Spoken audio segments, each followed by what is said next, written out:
अस्सलाम वालेकुम। शराय दस्तूर से मैं हूं अब्दुल करीम सिद्दीकी और आप हैं AQS के साथ, और मेरे साथ हैं राना इब्रार। राना इब्रार तो आप जानते ही हैं। राना इब्रार वो पहले सहाफ़ी हैं जिन्होंने तोशा खाना की खबर ब्रेक की थी, और अभी भी हमारी इत्तलात के मुताबिक मज़ीद तफसीलात जो हैं वो इनके पास आई हैं तोशा खाना के हवाले से। तो राना इब्रार साहब, आज आपको नैब भी बुलाया गया था, तो क्या नैब वालों ने आपकी तफ्तीश शुरू कर दी या कोई इंफॉर्मेशन शेयर किया आपके साथ? जी, अस्सलाम वालेकुम क़य्यूम सिद्दीकी साहब। आप मुझसे काफी दूर बैठे हैं, लेकिन दिल हमारे एक दूसरे के करीब हैं। तो बहुत सारे दोस्त इस तरह से मुझसे सवाल कर रहे हैं कि नैब ने तलब कर लिया। नहीं, मुझे नैब ने इनवाइट किया था। आज डीजी नैब रावलपिंडी ने उन्हें मुझे इनवाइट किया था और असिस्टेंस गाइडेंस मांगी थी एक्चुअली मुझसे तोशा खाना की इन्वेस्टिगेशन के हवाले से। तो आज मैंने 12 बजे जाना था, 12 बजे मैं पहुंचा। तो वहां पर मेरी मुलाकात हुई डीजी फरमानुल्लाह हैं, डीजी नैब रावलपिंडी से डायरेक्टरेट के। इसके अलावा चले वहां पे जो भी थे इन्वेस्टिगेशन ऑफिसर्स वगैरह जिनसे वगैरह थे, उनसे मेरी मुलाकात हुई। तो उन्होंने मुझे कहा कि उसमें एक इशू आ रहा था। उन्होंने मुझे कहा कि ये इखलाकी तो लगता है, लेकिन कानून की खिलाफ वर्जी कैसे हुई है, इसको कैसे स्टेब्लिश किया जा सकता है, आप हमारी रहनुमाई करें। तो कोई 1 घंटा 20 मिनट तक उनसे मुलाकात हुई, डिस्कशन हुई, और एक्चुअली मैंने ब्रीफिंग दी उनको कि ये मामला क्या है, इसका पस मंजर क्या है, और फायदा बेनिफिट किस तरह से हासिल किया गया, फाइनेंशियल बेनिफिट, और इसमें कौन कौन इन्वॉल्व रहे हैं, और इसका एंड नतीजा क्या निकला है। इलेक्शन कमीशन ऑफ पाकिस्तान तो कंसीलमेंट साबित होने पर पहले ही नाअहल करार दे चुका है, बल्कि अब उनके इलेक्शन कमीशन की डायरेक्शन पर इमरान खान साबिक वजीर आजम के खिलाफ फौजदारी मुकदमा भी कायम किया जा रहा है। तो वो रिकॉर्ड उन्होंने निकलवाया हुआ था, वो सारा रिकॉर्ड नैब वालों के पास मौजूद था। तोशा खाने से भी उन्होंने रिकॉर्ड लिया हुआ था।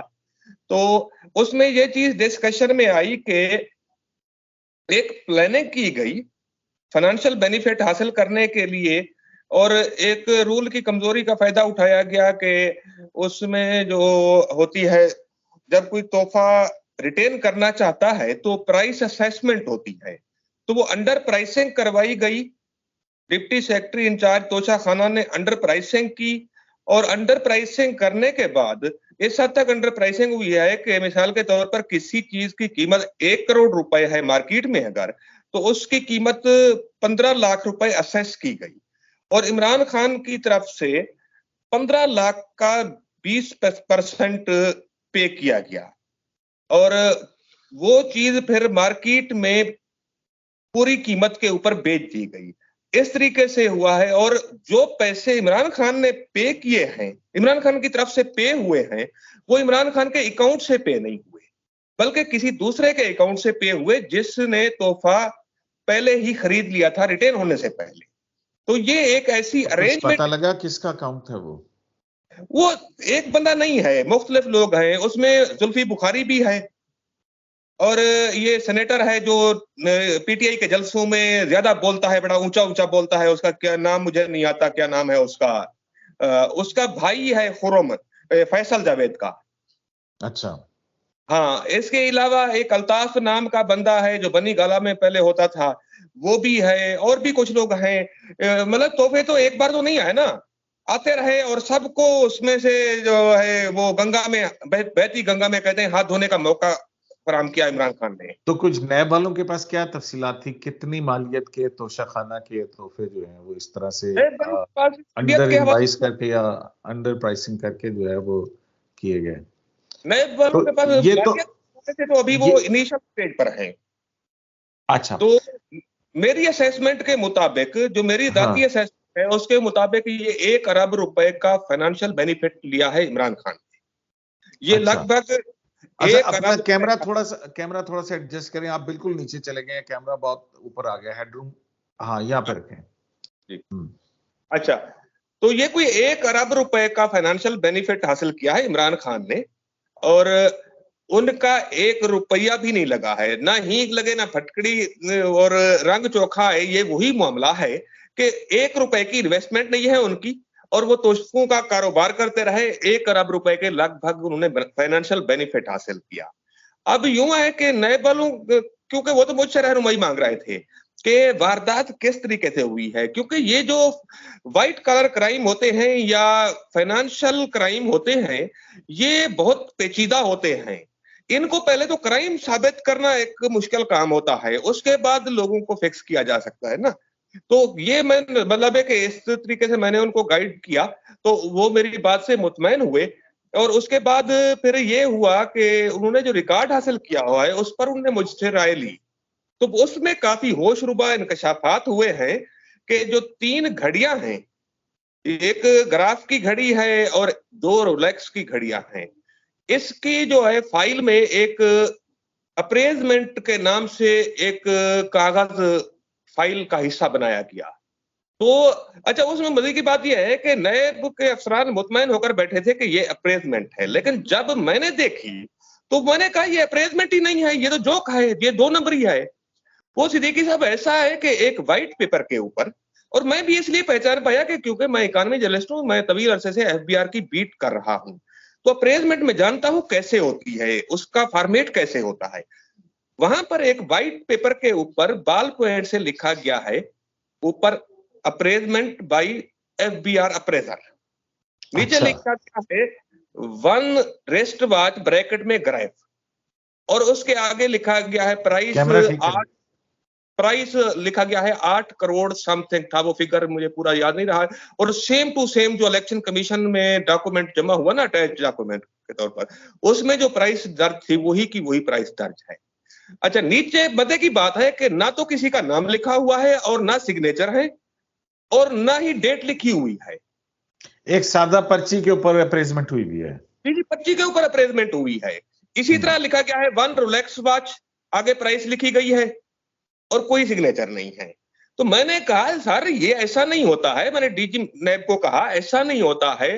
पहली तो बात यह है कि फाइल में उस लेटर की कॉपी होनी चाहिए जो डिप्टी सेक्रेटरी इंचार्ज तोशा खाना ने एफबीआर को लिखा, क्योंकि वो जो है अप्रेजमेंट वो इस तरह से होता है कि एफबीआर हेडक्वार्टर को नहीं भेजा जाता लेटर, वो भेजा जाता है चीफ कलेक्टर कस्टम इस्लामाबाद अप्रेजमेंट को, अप्रेजमेंट सेक्टर को एक लेटर भेजा जाता है सेक्शन को, और फिर वो अप्रेजर भेजते हैं। अप्रेजर आकर उसका प्राइस एवेल्युएशन का मतलब यह है कि उस गिफ्ट का एग्जामिनेशन किया जाता है। एग्जामिनेशन करके उस वो जो जो धातु पर मबनी है या लकड़ी का बना हुआ है, प्लास्टिक का बना हुआ है, तो एक प्रोफार्मा होता है, अप्रेजर उसके ऊपर अलग अलग इंग्रेडिएंट का वजन लिखता है, क्वालिटी लिखता दर्ज करता है और वजन दर्ज करता है। उसके आगे हर इंग्रेडिएंट की अलग प्राइस वो तय करता कैमरा है। ठीक करें अपना जी, ये भाई ये जो है लकड़ी इतनी इस्तेमाल हुई है, इसमें लकड़ी की इतनी प्राइस है, कौन सी लकड़ी है, और फिर कोई धात इस्तेमाल हुई है, लोहा है, जास्त है, सिल्वर है, गोल्ड है, डायमंड है, उनका वजन या जो भी उनका कैरेट होता है, पैमाना होता है, वो लिखता है और प्राइस लिखता है। और फिर सारी प्राइस कैलकुलेट करके नीचे सिग्नेचर होते हैं, स्टैंप होती है, सीरियल नंबर, लेटर नंबर, सब कुछ लिखा होता है।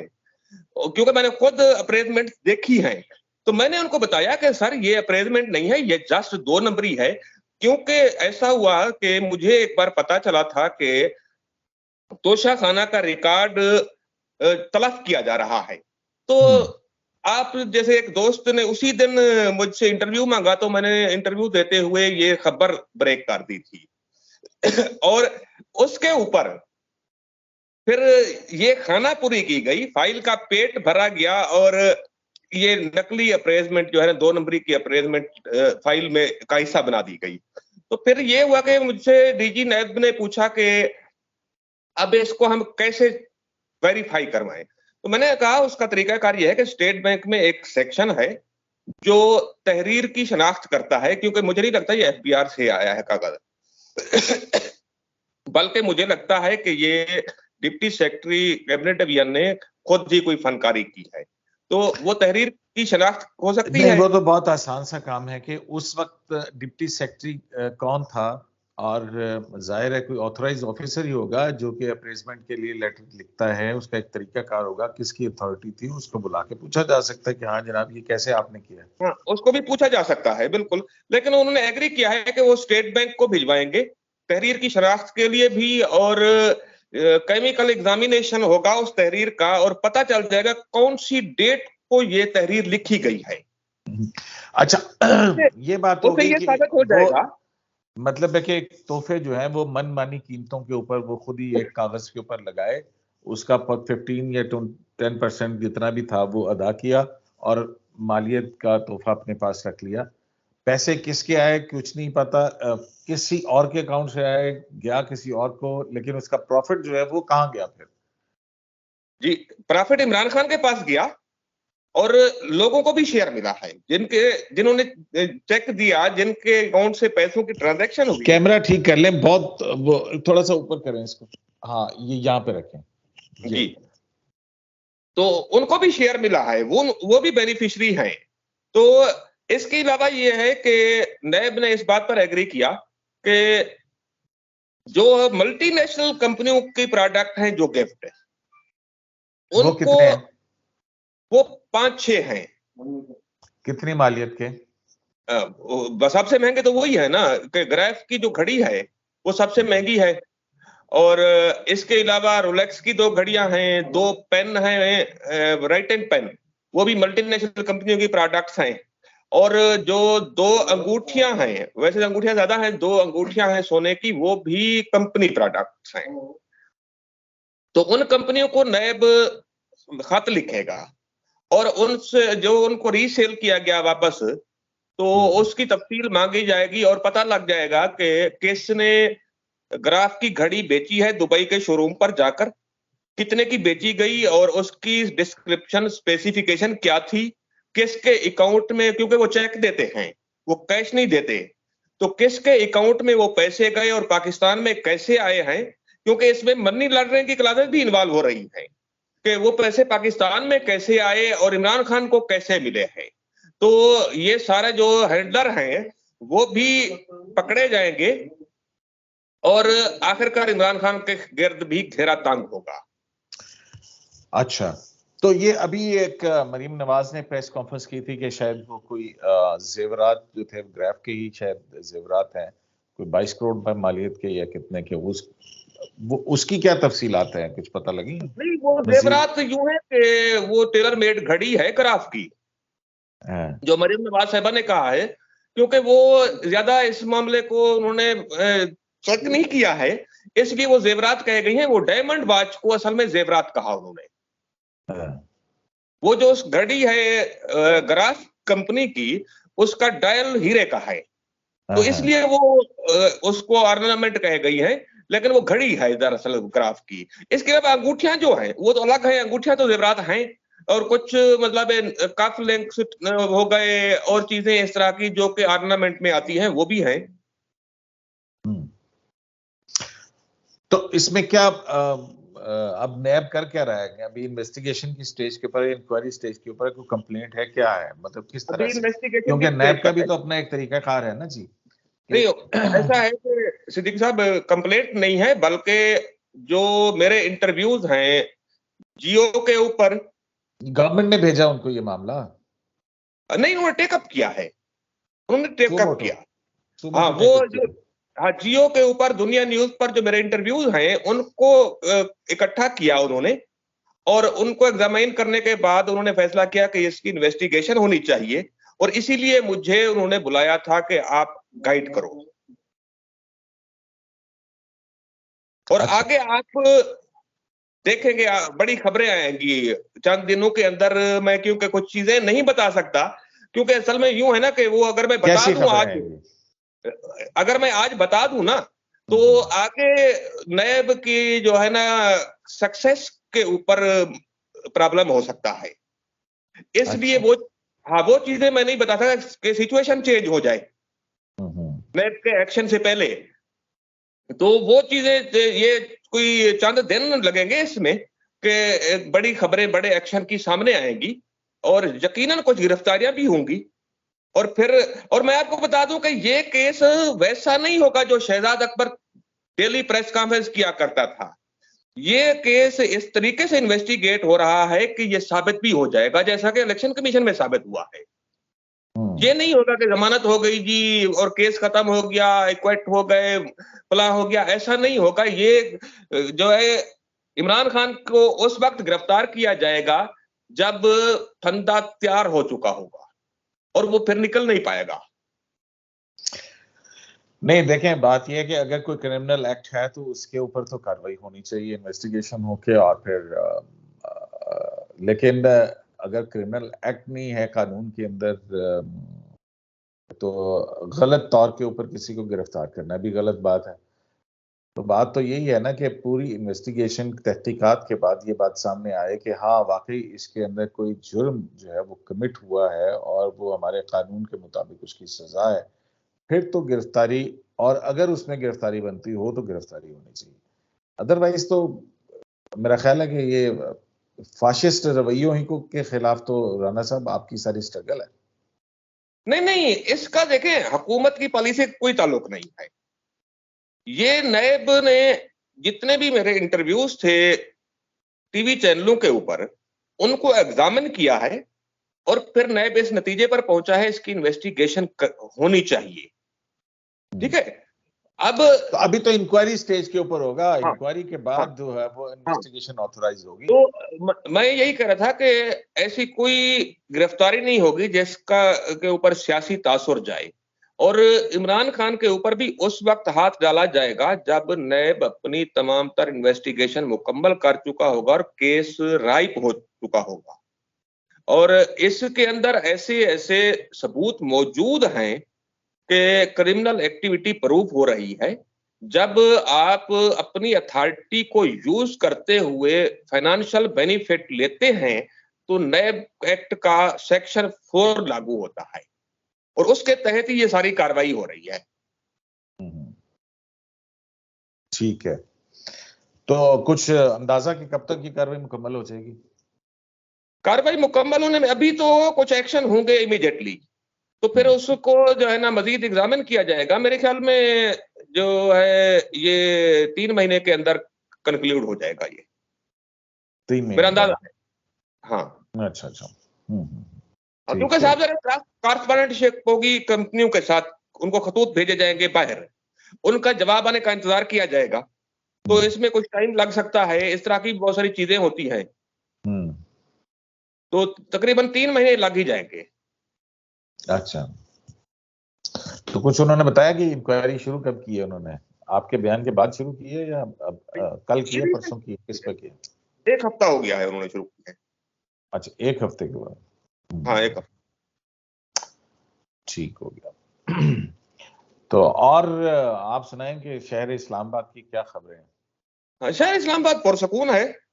अभी तो खैर तैयारियां शुरू नजर नहीं आ रही, लेकिन अंदर तैयारियां हो रही हैं कि अगले हफ्ते मोहम्मद बिन सलमान सऊदी क्राउन प्रिंस आ रहे हैं, तो उनके इस्तकबाल की तैयारियां जल्द नजर आना शुरू हो जाएंगी। और बाकी खबर ये है कि लाहौर में एक फार्म हाउस पर मुलाकात हुई है और जी इमरान खान के साथ एक मुलाकात हुई है। किसकी? कोर कमांडर लाहौर की। अच्छा। और उनको बता दिया गया है कि भाईजान आपकी वजह से काफी सारे मसले पैदा हो चुके हैं मईशत के। अभी प्राइम मिनिस्टर गए हैं चाइना, 6.4 बिलियन डॉलर की रीशेड्यूलिंग होनी है। उसमें ऐसा कोई तासुर नहीं जाना चाहिए कि पाकिस्तान की मईशत बहरान में जा रही है और हम मतलब पाकिस्तान वापस नहीं कर सकेगा। और दूसरा, अगले हफ्ते MBS साहब आ रहे हैं, तो जो 6 अरब डॉलर का रिलीफ पैकेज था सऊदी अरब का, वो इस घड़ी की वजह से, घड़ी बेचने की वजह से मुअत्तल हो गया था और वो बहाल नहीं हो पा रहा, तो उसके बहाल होने का इम्कान है MBS के दौरे में, बल्कि वो शायद 8 अरब डॉलर का पैकेज बन जाए। लिहाजा आपने जब तक मोहम्मद बिन सलमान वापस नहीं चले जाते हैं, आपने इस्लामाबाद के करीब नहीं आना। और इसने एग्री किया है। और चीफ मिनिस्टर पंजाब चौधरी परवेज इलाही ने इसकी गारंटी दी है, वो गारंटर बने। अच्छा अच्छा अच्छा अच्छा। हाँ, ये जो लॉन्ग मार्च प्रोलॉन्ग हुआ है कि 11 तारीख तक चला गया है, शायद 11 नहीं 13 तक हो सकता है, क्योंकि वो आएंगे गालबन ट्यूसडे ट्यूसडे को, गालबन मंडे ट्यूसडे को पहुंचेंगे, तो वो नेक्स्ट मंडे ट्यूसडे, हाँ वापस नहीं चले जाते। उस वक्त तक इनसे कहा गया है कि आपने इस्लामाबाद के करीब नहीं आना, और इस डील के अंदर किसी किस्म की रुकावट नहीं आनी चाहिए। अच्छा, ये जो बाहमी दो मुल्कों के ताल्लुकात हैं उनके हवाले से। हाँ हाँ हाँ, तो इसकी गारंटी दी है, यही हमारे सोर्सेज ने बताया है कि चौधरी परवेज इलाही गारंटर बने। अच्छा, तो इसमें आप कह रहे हैं कि इस घड़ी की वजह से, कौन सी घड़ी की वजह से ये पाकिस्तान की डील जो थी वो ये जो लेकर ऑन हो गई? ग्राफ की घड़ी है ना, हाँ हाँ। डायमंड वॉच है जो, ये जो है मोहम्मद बिन सलमान ने स्पेशल बनवाई थी, टेलर मेड है ये बनवाई थी, और इमरान खान को as prime minister of Pakistan gift की थी। और यही घड़ी दुबई उन नहीं, इसका मायदे से क्या ताल्लुक? वही अब बता रहा हूं ना, यही घड़ी गई थी बिकने के लिए ग्राफ कंपनी के शोरूम पर दुबई में, और एक ऐसे पीएम थे, आपको याद होगा, जुल्फी बुखारी, वो लेकर गए थे। और इनका जो तरीकाकार होता है ना, ये रख लेते हैं और रसीद दे देते हैं, 24 आवर के बाद पेमेंट होगी। अच्छा, वो फिर उन्होंने कोड स्कैन किया, खुफिया कोड होता है, जब कोड स्कैन हुआ तो पता चला कि मोहम्मद बिन सलमान इसके खरीदार थे, उन्होंने ली थी, ये घड़ी बनवाई थी। तो फिर दुबई वालों ने फ्रैंकफर्ट में इस कंपनी का हेडक्वार्टर है, उनको इन्फॉर्म किया था कि ये मामला है। तो फ्रैंकफर्ट से एमपीएस के ऑफिस में मेल गई थी, उनसे पूछा गया था कि क्या आप तस्दीक करते हैं कि आपने ये घड़ी दोबारा रीसेल के लिए भिजवाई है। तो जब ये ईमेल एमपीएस की टेबल पर गई थी तो वो बड़े परेशान हो गए थे, और उन्होंने अपनी इन्वेस्टिगेशन एजेंसी को, खुफिया एजेंसी को ऑर्डर किया था कि इसकी इन्वेस्टिगेशन करो कि ये कौन सी घड़ी है। तो एक हफ्ते के बाद उनको रिपोर्ट पेश की गई थी, ये वही घड़ी है जो आपने prime minister of Pakistan Imran Khan को गिफ्ट की थी। तब वो बड़े परेशान हुए और उन्होंने इंसल्ट फील की, और उसके नतीजे में ये डील जो थी, रिलीफ पैकेज था सऊदी अरब का पाकिस्तान के लिए $6 अरब का, जिसमें $3 अरब का तेल डेफर पेमेंट पर वो दे रहे थे हमें, और $3 अरब डिपॉजिट किए थे स्टेट बैंक ऑफ पाकिस्तान में। तो वो कैंसिल कर दिया था मुआहदा, और तेल बंद हो गया था, और पाकिस्तान से कहा गया था कि 24 आवर्स में $3 अरब का डिपॉजिट वापस करो। तो आपको याद होगा कि पाकिस्तान ने रातों रात चाइना से $1 अरब लिया था, वो सऊदी अरब को वापस किया था, और $2 अरब की माफी मांगी थी जाकर, शाह महमूद कुरैशी ने जाकर बाकायदा पांव पकड़े थे कि ये आप छोड़ दें, हम अभी नहीं दे सकते, जहाज भी वापस लेंगे। तो ये जो डील है, उनको इस हद तक गुस्सा चढ़ा था, इस हद तक उन्होंने इंसल्ट फील की कि गवर्नमेंट तब्दील होने के बाद ये नई गवर्नमेंट, पूरी कैबिनेट गई थी, आधी कैबिनेट गई थी सऊदी अरब, आपको याद होगा, ये अप्रैल मई में। अभी भी तो गए थे प्राइम मिनिस्टर। अच्छा, इनका बेहतरीन इस्तकबाल किया था, प्रोटोकॉल दिया था, अभी भी प्राइम मिनिस्टर गए हैं, उन्होंने बड़ा प्रोटोकॉल दिया, मगर डील वो रेस्टोर नहीं हो रही है। तो अभी इम्कान है कि एमपीएस साहब आएंगे, शायद ये वो डील जो है दोबारा रेस्टोर हो जाए। तो आप खुद सोचें कि $3 अरब का जो ऑयल डेफर पेमेंट पर मिल रहा था, वो जब नहीं मिला तो आईएमएफ ने कहा कि अब आप पेट्रोल पर सब्सिडी नहीं दे सकते। इसके अलावा जो हमारी कैलकुलेशन है, उसके मुताबिक पाकिस्तान के फॉरेन रिजर्व अगर $1 अरब कमी आती है, तो यहां पर $10 बढ़ जाता है, अगर $1 अरब फॉरेन रिजर्व गिर जाए। तो अब आप खुद सोच सकते हैं कि कितना इस मामले ने नुकसान पहुंचाया है हमारी मईशत को और लोगों को। बहुत शुक्रिया राना इब्रार साहब, बड़ी मजे की गुफ्तगू आपके साथ रही। तो वक्त हमारा, आपको पता है कि थोड़ा सा महदूद होता है, कलील होता है, तो इंशाल्लाह फिर आपसे गुफ्तगू का सिलसिला फिर जोड़ेंगे और हम बस अब मैं भी आ रहा हूँ पाकिस्तान, फिर पाकिस्तान में आपसे होगी मुलाकात। जी थैंक यू प्रियंशु जी, हम आपका बेताबी से इंतजार कर रहे हैं। आप वापस आएंगे तो हम खाना खाएंगे प्रेस क्लब में बैठकर। बिल्कुल बिल्कुल बिल्कुल। Thank you. Allah Hafiz.